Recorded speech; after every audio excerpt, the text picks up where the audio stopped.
give you some information that you suggest that you will take down?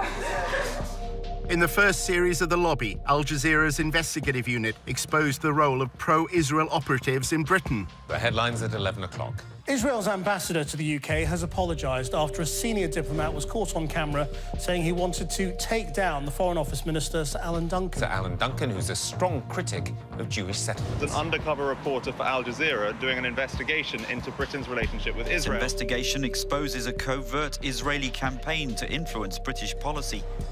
The investigation led to the resignation of Shai Massot, a senior political officer at the Israeli embassy. Mr. Massot is also heard describing the Foreign Secretary Boris Johnson as an idiot. The diplomat in question no longer seems to be a functionary of the embassy in London. And so whatever he may exactly have been doing here, his cover can be said to have been well and truly blown. At the same time, Al Jazeera had been running a second undercover operation. Some of our reporters' covert filming was included in the first series of The Lobby. His identity became known. Tony had spent 5 months inside the pro-Israel lobby in the United States. He'd impressed colleagues with his understanding of the Middle East. You have the resourcefulness and the depth, to sort of think strategically about this, whereas most people aren't able to do that. A prominent Jewish online magazine described Tony as the perfect gentleman who became one of the town's best-liked Zionist activists. You did amazing work here. The guys don't stop talking about you. They still talk about you. Tony threw elaborate parties, and apparently anyone interested in telling a story about sinister Israeli influence in America's capital couldn't have asked for a better guest list.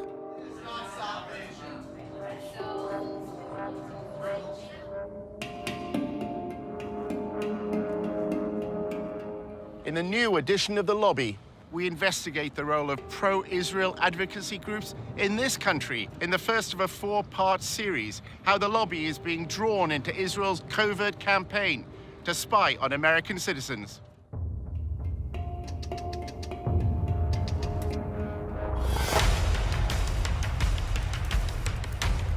Using an undercover reporter, Al Jazeera's investigative unit infiltrates one of the most powerful lobbies in the world. Getting $38 billion in security aid to Israel matters, which is what AIPAC is doing. We examine how the lobby, led by AIPAC, the American Israel Public Affairs Committee, has secured unwavering support in Congress. Congressmen don't do anything unless you pressure them. And the only way to do that is with money. What the lobby is all about is to make sure that Israel gets special treatment from the United States forever. But after occupying Palestinian lands for half a century, the pro-Israel lobby is facing a new challenge. We called for a full boycott of Israel, divesting from it, and eventually imposing sanctions on it to achieve UN-stipulated rights of the Palestinian people. A movement to boycott, divest, and impose sanctions on Israel, BDS, was formed on American campuses. Seems to be achieving its goals, threatens future American support for Israel. We believe in justice for all people. So that means the occupation has to end. Israel's Ministry of Strategic Affairs responded with a covert operation to defeat BDS. אתה צריך לעשות את זה עם הרבה מאוד עמימות. זה לא גוף צבאי היררכי שאם הרגנו את X, אז כל הגוף מתחתיו לא פועל. So the Israeli government leverages Jewish organizations in the diaspora. Absolutely. It's a psychological campaign involving spying and smears. You discredit the messenger as a way of discrediting the message. Just stay on message. And what is that message? BDS is a hate movement. While our reporter monitored pro-Israel groups, he was asked to go undercover for the lobby. You're going into enemy territory, not for everybody.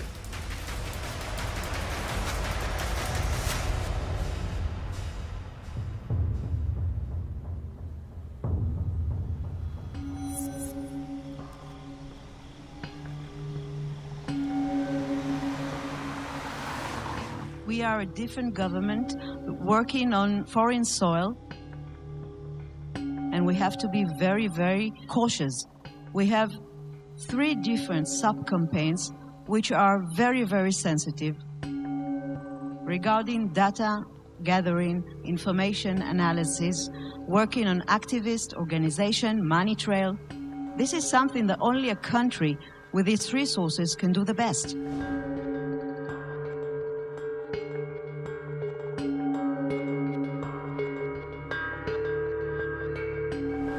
If we want to win, we have to change our ways. We have to think differently.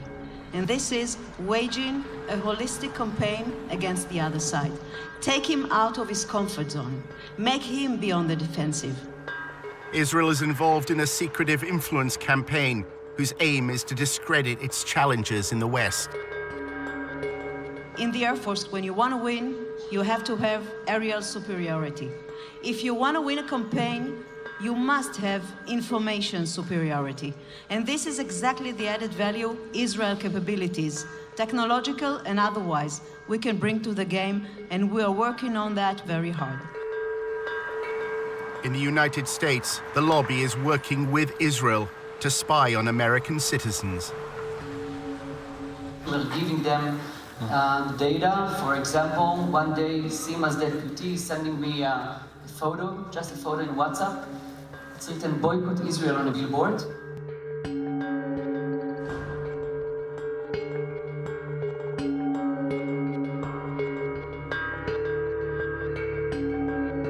In a few hours, our systems and analysts could find the exact organization, people, and even their names where they live. We gave it back to the ministry. I have no idea what I did with this.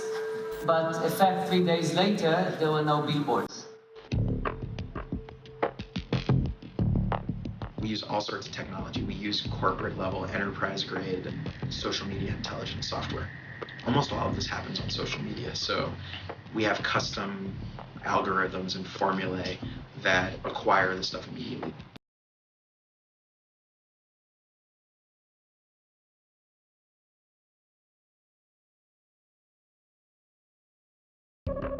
In terms of like information sharing, we did add the Ministry of Strategic Affairs to our operations and intelligence brief, which kind of goes back to how do we get information about what's going on in American college campuses.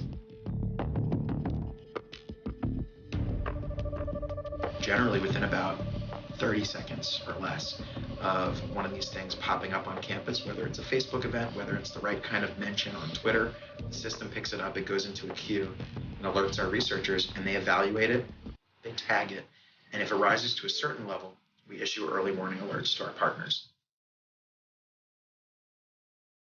They operate through subterfuge, and they walk a very thin line between the legal and illegal in what they do in order to gather information and to smear their opponents and ultimately destroy them.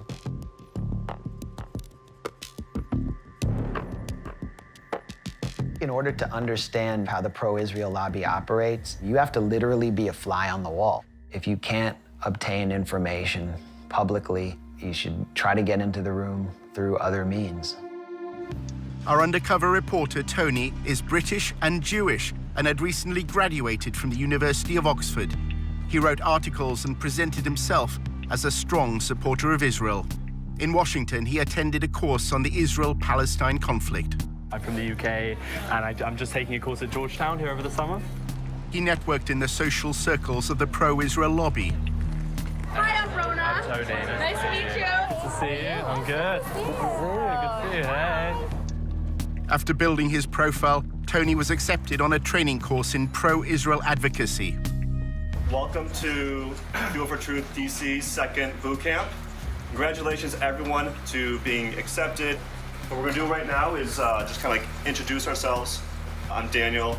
After undergrad, I served in the IDF and the paratroopers for 2 years and worked at APAC for a year. One session criticized the UN agency that provides aid for Palestinians. Children are taught in UNRWA Palestinian schools to hate Jews. Another lecture dealt with the international media. Confronting media bias. During the last war, a lot of times videos are circulating of bombed areas or victims, and a lot of it's from Syria, from Iraq 10 years ago, all this stuff. In role-play workshops, they were instructed how to respond to criticism of Israel. Can I have a volunteer? The apartheid wall is cutting off Palestine. Boycott Israel. Divest from Israel. Sanction companies that do business with Israel. it's kind of odd to call it a wall, given that like 90% of it is a fence. This is a photo. I see a wall. Why can't Israel do more to help, Tony? Our undercover reporter played the role of pro-Israel advocate. Israel is doing a lot to help the Palestinians. I say actually Israel is doing all the best that they can, but you know, it's a tough situation. The businesses in Gaza can't freely send their trucks into Israel to sell their goods. I think you'll find that that's actually a misconception. They do allow their trucks, and what they don't allow is dangerous material. Okay, stop. After the course, Tony was accepted as a volunteer at a pro-Israel communications group called the Israel Project. It's Tony Kleinfeld. Kleinfeld. Like Seinfeld, but with a K. The Israel Project, known as TIP, describes itself on its promotional videos as a strategic communications group. At TIP, we believe we've found the answer. Israel's enemies have left the battlefield of the Middle East and are now fighting on the battlefield of public opinion. What you have with regard to the United States and Israel is a special relationship that is unprecedented in recorded history.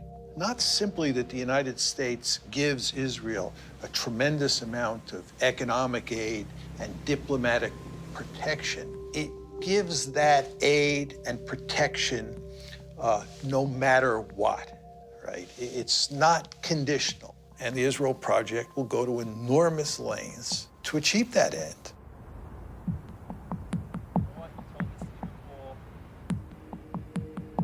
During his placement as a volunteer, Tony took notes on what he saw and heard in TIP's offices. He worked in what they called the war room, where media and communications are monitored.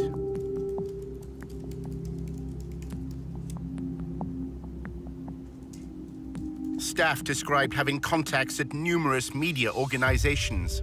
Their primary means of influence is by forging friendships with reporters.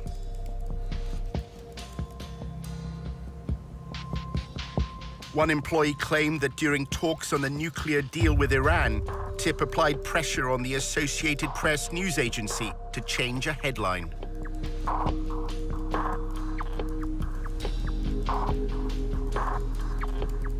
Tony read the Israel Project's annual report, which described TIP's mission as building an echo chamber for pro-Israel information. That means using the media to amplify and repeat TIP's messages, as well as what the report describes as neutralizing undesired narratives.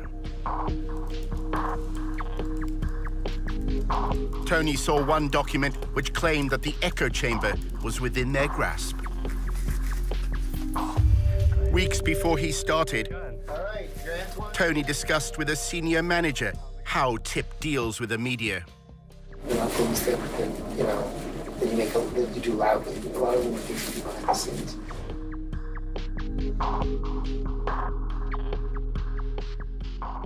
You can get a lot more done by making questions get asked by journalists. And if you create it from multiple directions at the same time through multiple journalists, then you create a kind of sense of crisis. We develop relationships, a lot of alcohol, to get them to trust us. The basically messaging on the following BDS means essentially kind of a hate group targeting Israel. They're anti-peace. We try not to even use the term just because it builds their brand. We just refer to boycotters. The goal is to actually make things happen now and to figure out what are the means of communication to do that.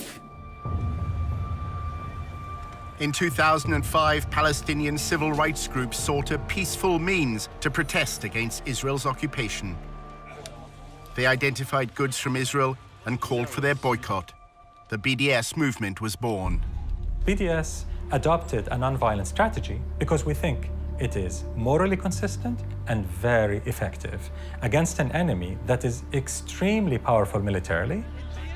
We called for boycotting Israel, divesting from it, and eventually imposing sanctions on it, as was done against apartheid South Africa, to achieve basic Palestinian rights under international law.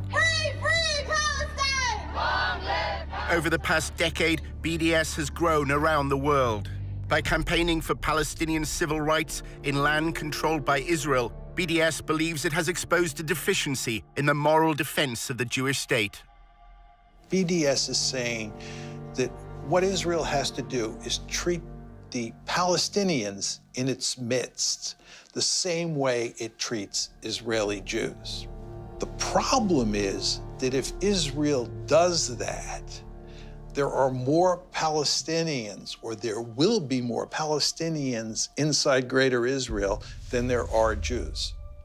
And that means that if you had a system where everybody was treated equally and there was one person and one vote, that you would no longer have a Jewish state. The secretive Ministry of Strategic Affairs, based in the Prime Minister's office in Jerusalem, was given a mission: establish a covert campaign to defeat the BDS movement. אנחנו אחראים על המאבק בתופעה, ובמסגרת זו יש לנו 4 רגליים: התראה, הרתעה, התקפה והסברה.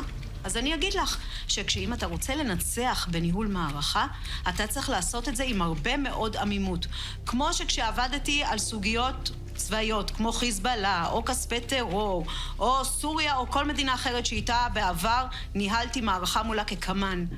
לא הלכנו ואמרנו לצד השני מה אנחנו מתכוונים לעשות. השארנו אותו בעמימות. Government ministers attacked me in person, one of them threatening BDS leaders with targeted civil assassination, and others threatening to revoke my permanent residency, along other threats. לא מעטים מבין מנהיגי ה-BDS מקיימים קשרים כספיים, קשרים ארגוניים, קשרים אחרים, עם גורמים עוינים למדינת ישראל. תפקידנו, באמצעות הפעלת המודיעין, לחשוף את הקשרים האלה, ובהחלט באמצעות החשיפה הזאת, גם לדעת לפעול נגדם, לבודד אותם, גם להעביר מידע לאותם גורמים מודיעיניים בעולם וגורמים אחרים. ישראל חייבת לבצע סיכול אזרחי ממוקד במנהיגות למול פעילי ה-BDS. The campaign includes monitoring the activities of American students. אנחנו עכשיו למשל נמצאים בתהליך שלם של ליצור תמונה כוללת על הקמפוסים. אם אתה רוצה לנצח תופעה, אתה צריך לדעת להיות עליה בעליונות במידע וידע.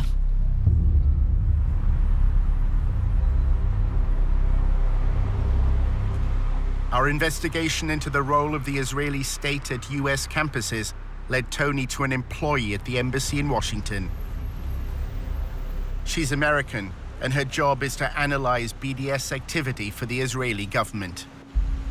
So, nobody really knows what we're doing, but mainly it's been a lot of, research, monitoring BDS things and reporting it back to the Ministry of Foreign Affairs and, making sure everyone knows what's going on.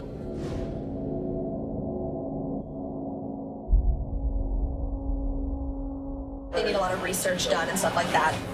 When they talk about it in Knesset, usually I've contributed to what the background information is. I'm not going to campuses. It's more about connecting organizations and, campuses and providing, resources and strategy if students need it. Is the Israeli embassy trying to leverage faculty? Yeah.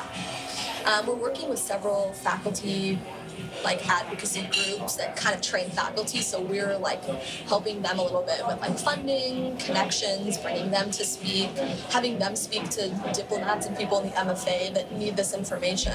So I kind of want to be that resource to show students we appreciate what you're doing, we see what you're doing. Here's some information if you need anything at all. We can connect to you, just kind of be that person there for you. Julia was president of the pro-Israel group at Davis, which is part of the University of California. Davis began as a center for agricultural studies, and its students are known as Aggies.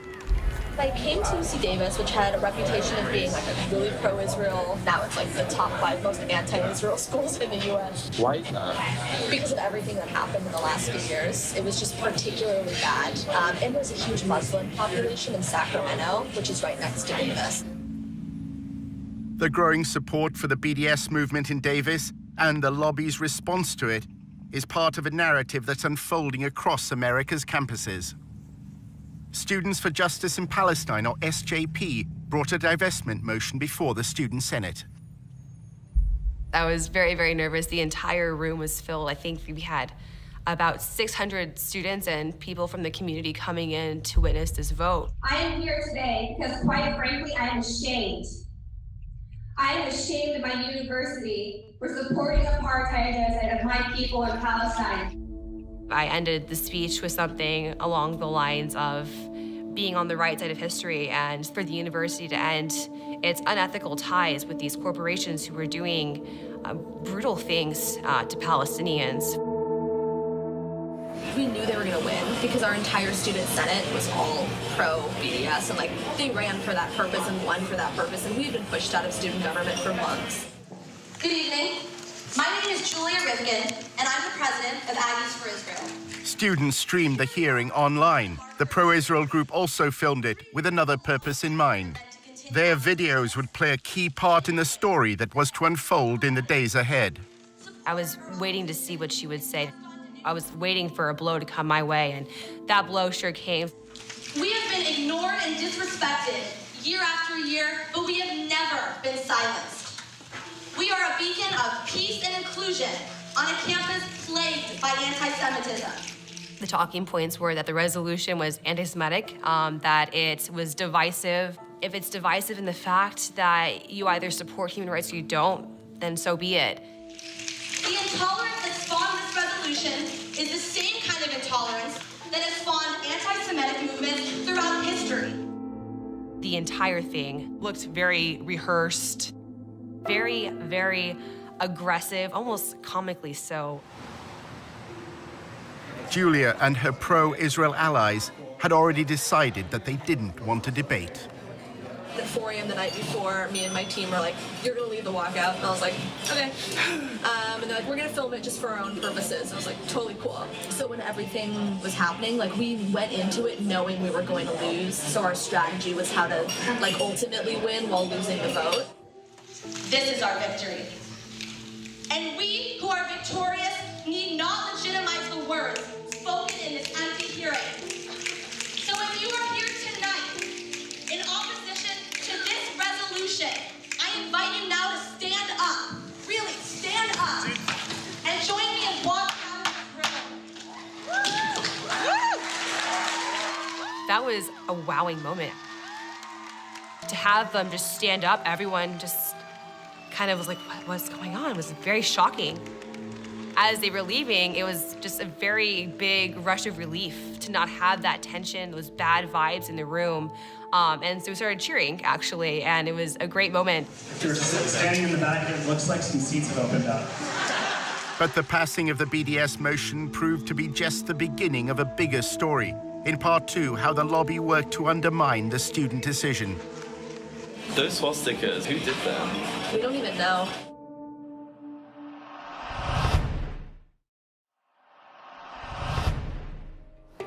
Hi. Hello.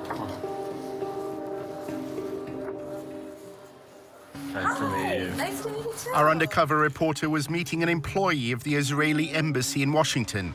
She had led a pro-Israel group while at university in California. So if you are here tonight in opposition to this resolution, Students at Davis were about to vote in favor of a divestment motion. During the debate, the pro-Israel group staged a walkout. They uploaded videos to publicize their protest. Our thought was to control the narratives by having the speech. We wanted it to cause attention. We wanted everyone to see us walking out to show that this doesn't represent us or we're shit about this. So that's how we kind of formulated it.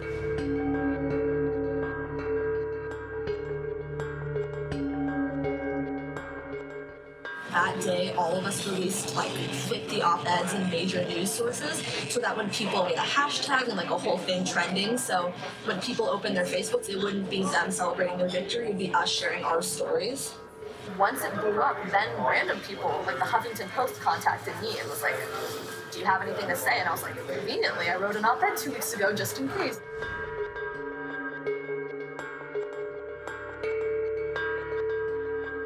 People who weren't involved in anything, their entire newsfeed was Israel stuff, and that was what we wanted, because that's how we got the word out there. How do you delegitimize the other side? Delegitimizing them.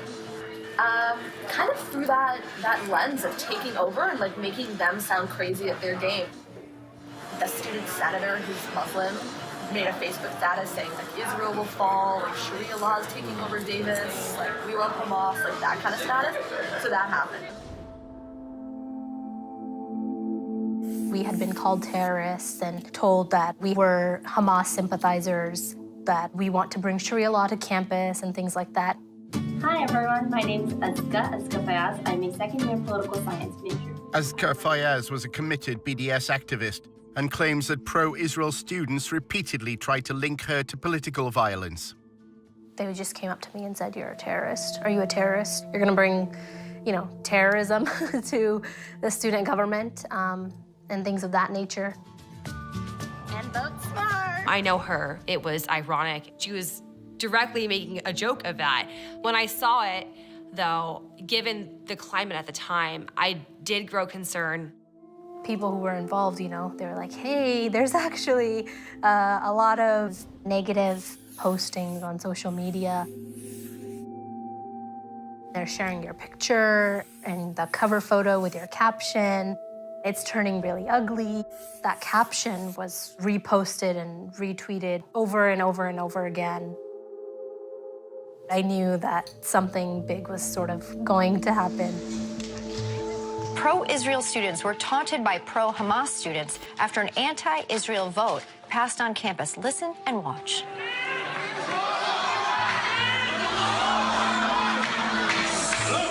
And right after the vote passed, a student senator posted this on Facebook. Hamas and Sharia law have taken over UC Davis, BRB crying over the resilience. I don't have the capacity to bring Sharia law to the University of California, Davis. I don't think any of us really do have the capacity. They wanted to try to make me look as evil and violent as possible. How can we use their words out of context in such a way that their victory doesn't seem so victorious anymore? Conveniently, like the divestment video just happened to do that. Like when they all started shouting Allahu Akbar as we were leaving, like that was really nice for us in a way because like we caught them just, doing what they're doing. And then it like went viral on YouTube. Anger and tension running high at the University of California Davis campus. What you just saw played out late last week as the Student Government Association voted on a resolution to boycott the Jewish state of Israel. They kept showing it over and over again. And then they just said that the Muslim students forced the pro-Israel students to leave the room. Reports say when the Israel supporters tried to object to this vote, the pro-Palestinian students you just saw tried to shout them down with cries of Allahu Akbar. I invite you now to stand up. Really, stand up. And join me in walking out of the room. Of course, we know that they left willingly, and they stated that they were going to walk out of the room. It's incredible to hear Allahu Akbar shouted in the middle of this university. And what does that represent, Megan? The subjugation of women, the torture of homosexuals, the torture of Christians, the crucifixion of Christians. That's what it has come to represent, and that's what they're shouting. The pro-BDS activists at UC Davis then faced another crisis. 2 days after a resolution passed, unfortunately, someone defamed the Jewish frat house and had painted swastikas all over it. Outrageous, just not acceptable behavior at all. What was upsetting to us, however, was they had the media there right away. Disturbing discovery for a UC Davis student. Jewish students found swastikas painted on their fraternity house in Davis. These swastikas were discovered that morning and around 10 a.m., my best guess, and I believe the news media were there by 11. Pro-Israel students say they feared recent events would lead to this. This week has been sort of a bad week to be Jewish on campus. After years of heated meetings, a student body passed a resolution Thursday urging UC Davis to end any affiliation with companies that support Israel. So this is not out of the blue. We're pretty sure this is directly related. who were they finger pointing at but us? Us who were still on this high of finally getting this resolution passed, still in high spirits, just crushed us. Roseanne Barr tweeted, all the Jews should leave Davis and the rest of the school should be nuked. It was a crazy time. A general flooding of Islamophobia by the media. And I was dealing with like news outlets and media, and it was like the day after there was some swastikas on campus, and it was like it all blew up and became a full-time job. Those swastikas, like who did them? We don't even know. I think it's just some like random like white supremacist type people who just came, did it, and left. We don't think it was students. That's pretty surprising because it was very clear from their behavior towards us and their attitudes towards us that we had done some heinous crime to them and that we deserved to pay for it.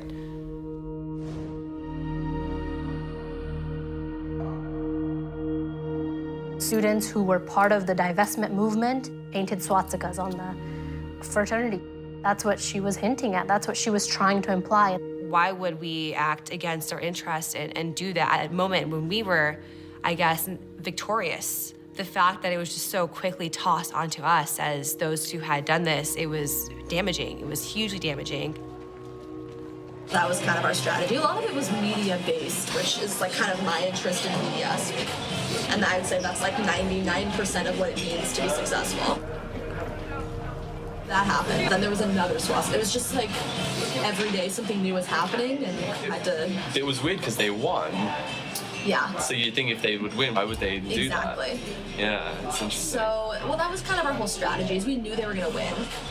Were you in touch with the embassy, or were you in touch with like any groups? Pretty much all of the groups. Not the embassy, I guess our consulate. As well as the Israeli consulate in San Francisco, Julia's anti-BDS campaign had the guidance of several pro-Israel lobby groups. Stand With Us helped us a little bit in terms of actual research on the speech. They gave us some like legal research type stuff.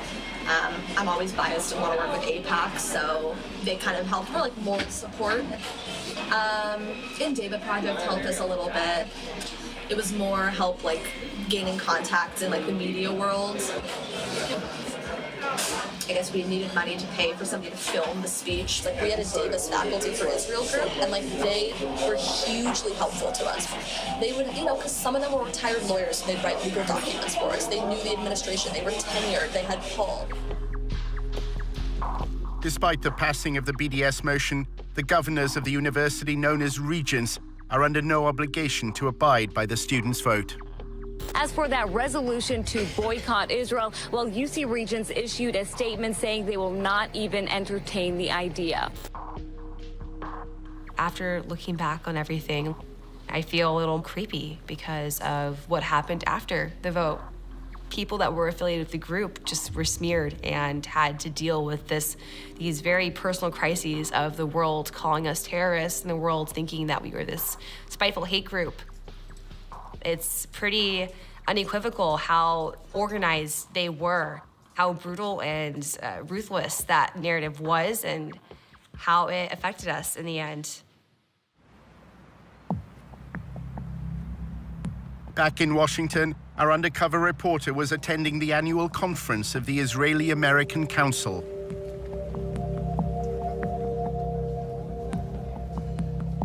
The IAC's role is to connect American Jews to Israel. This year, combating BDS was top of the agenda. I think we need to worry. The polling isn't good, and all of you probably know it. If you look at the polls, the younger you get on the demographic scales, the lower support for Israel is.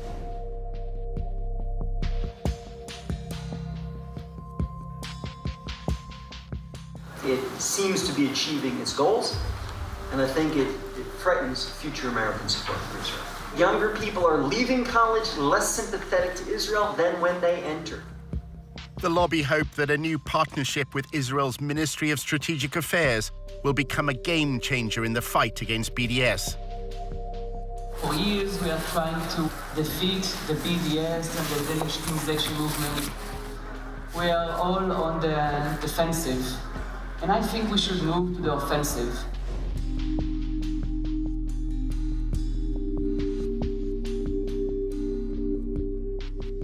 Using especially cyber and internet tools to try and defeat this ugly movement.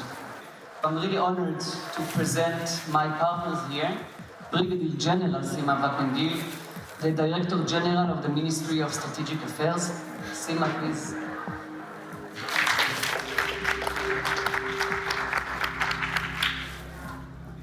The fact that the Israeli government decided to be a key player means a lot, because we can bring themes that usually are not existing in NGOs or civilian entities that are now enrolled in this theme.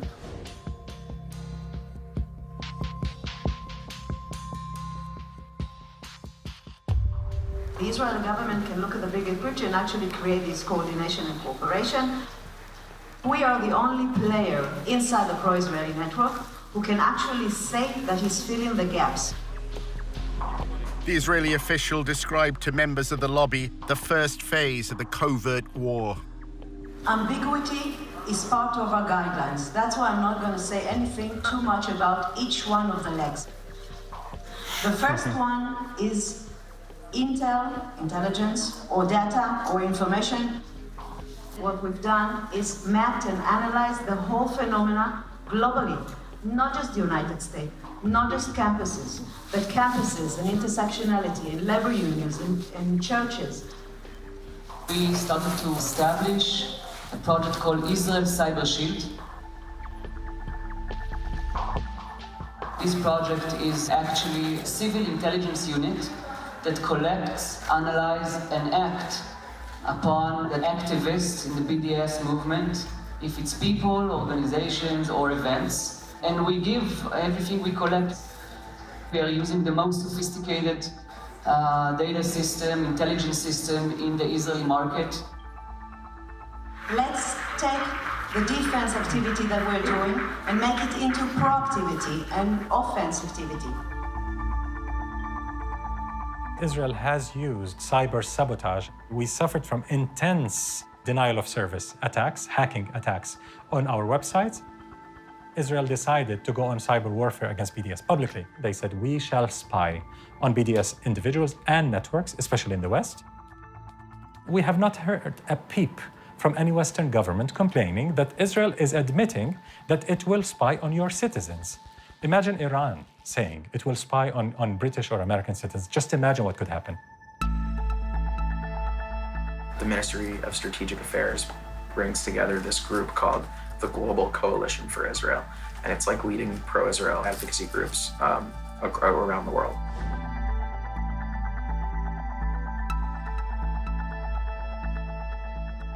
My view and the view of Israel's Ministry of Strategic Affairs, which we coordinate with sometimes, we communicate with sometimes, is like Europe is lost and it's basically over. And like they're turning a lot of attention out of the US because they feel we're on your path. Can I join these? I'd love to. I don't know if you'd let me. But... It's like a pretty sensitive conversation, but it's going well. If China was doing this, if Iran was doing it, if Russia was doing it, there would be uproar. You would have Congress going after them, you would have hearings, you would have prosecutions. The question is, how does Israel get away with this? It's modeled on General Stanley McChrystal's counterinsurgency strategy in Iraq. We've copied a lot from that strategy that has been working really well for us, actually. And one of the pieces is this operations and intelligence brief. We're using social media intelligence, a tool called Radian 6. We're phasing that out over the next year, and we're bringing on more sophisticated technology that was developed in Israel. An American should not be spied on by a foreign government that is able to access all this information and possibly undermine their ability to exercise their democratic rights in this country. So we're not dealing with amateurs. This is not an amateur work. We're dealing with a government that have a ministry at a ministerial level engaged in the systematic targeting of activists outside of its sovereign borders.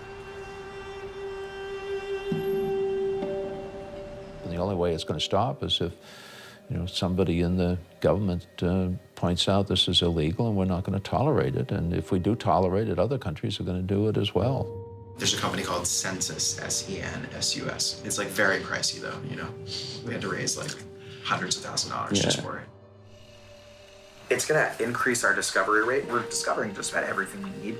It's also going to bring new sources online that we weren't able to access in an automated fashion, like message boards. And we have ways to crawl message boards right now and to monitor them, but it's like disconnected from the event and activity discovery mechanism, so that we want that system to be all integrated. So we just signed the contract yesterday for them to start that work. They actually already started it. Good friends in Israel that are helping us with that. You would think that since the United States has this special relationship with Israel and gives it so much largesse and protects it diplomatically at every turn and gives this assistance unconditionally, that the Israelis would do less spying here than other countries do. But on the contrary, what we see is that the Israelis are probably at the top of the list when it comes to foreign countries spying inside the United States. Our investigation into Israel's covert war against BDS led Tony back to Julia Rifkind. She's American, and her full-time job at the Israeli embassy is monitoring BDS. She summed up a typical day at the office. Gathering intel and reporting back to Israel. That's a lot of what I do, is report back to the Ministry of Foreign Affairs, Ministry of Strategic Affairs, and make sure they have the right information. It's in Knesset of what's going on here. So that's why I do a lot of reporting. I talk to people from tons of organizations, just trying to get the information that I could to report back, and kind of just talk through some of the issues with those people, see what their plan was, tell them maybe some ideas we've had, give them our support, the behind the scenes way. Wow, it just looks like the state of Israel is employing little spies, and you can't take a breath without Israel hearing about it. Julia spoke about her former days as a student. While at UC Davis, she was also an activist with AIPAC. The training she received from the most powerful arm of the pro-Israel lobby left its mark. I can immediately tell when meeting with somebody where they were trained. Like the way that I talk about stuff, obviously I'm an AIPAC training camp. I can't activist the way they call it. So I can tell when somebody's on stand with us, or David Project, or ICC, or Hasbara, cameras, EUA. I kind of tell. She's been trained really well.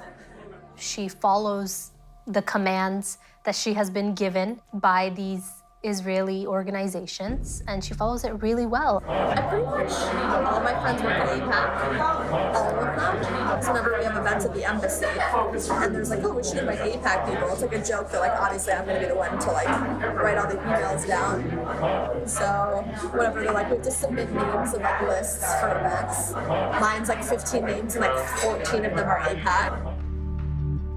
AIPAC encourages the students it trains to conceal any affiliation. When you're lobbying on behalf of AIPAC, you don't say AIPAC. You say I'm a pro-Israel student from UC Davis. And when you're meeting with students on campus, I would never say I am the AIPAC campus rep. I say my name's Julia and I'm a pro-Israel student. You don't need the title, you don't need the organization. AIPAC's involvement in student council elections is also kept secret. AIPAC attracts the more political students who are more interested in lobbying. We had campaigns and stuff like that. We dealt with student elections, very behind the scenes. They actually were found to have put cameras in the rooms where there were meetings going on. I liked meeting outside, where there are no rooms and there are no possible cameras under the chairs or wherever they may have put them. I have several weird Facebooks. I have my fake Facebook that I follow all the SJP accounts.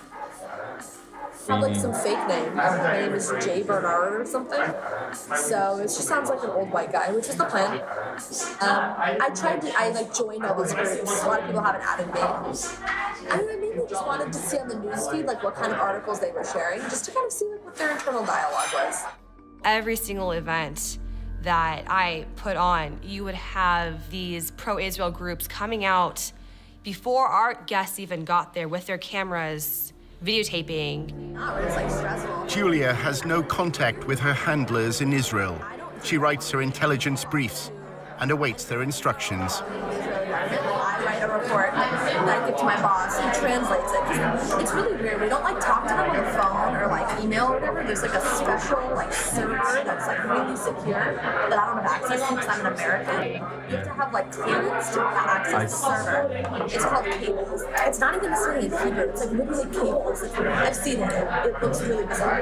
So I write reports that my boss translates into the cables and sends them, and then they'll send something back, and he'll translate it and tell me what I need to do. If she believes it's spying on activists to suppress a free speech movement, then, you know, peace be to her. And I hope she feels good sleeping at night being on that side of things. We're a group of student activists advocating for Palestinian human rights. And to think that we're so upsetting and threatening to a state is pretty awe-striking to me. Creepy, but also, I guess, makes me more proud of the work I did.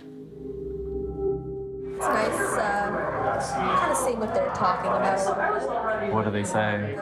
They don't talk about like our side at all, which is disappointing because it would be like nice to do the drama. But it's mainly them sharing their like videos, their like AJ Plus videos on Al Jazeera. What do you think about Al Jazeera?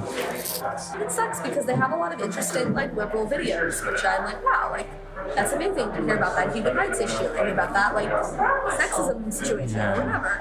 And then they'll show like why Israel is an apartheid state. And you're like, ooh, like not anymore. So that's what's annoying is that it gets, you know, tied to all those causes. That's hard to be liberal.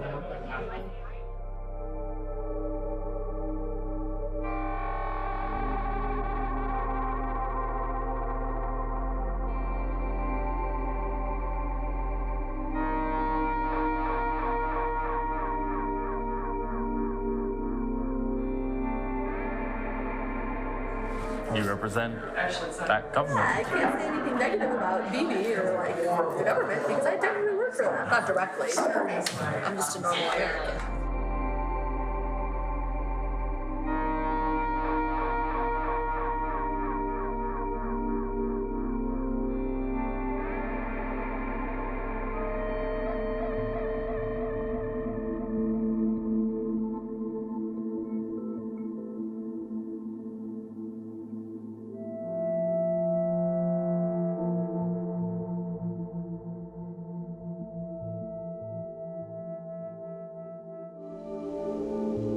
In episode 2, Tony discovers how the lobby raises funds for congressmen. Basically, they hand him an envelope with 20 credit card numbers. For all the legal reasons, it's just people pool their money. Handing over $250,000. That buys a lawmaker. And how a row over anti-Semitism swept through the University of Tennessee. You have to show that they're racist hate groups and to consistently portray them that way.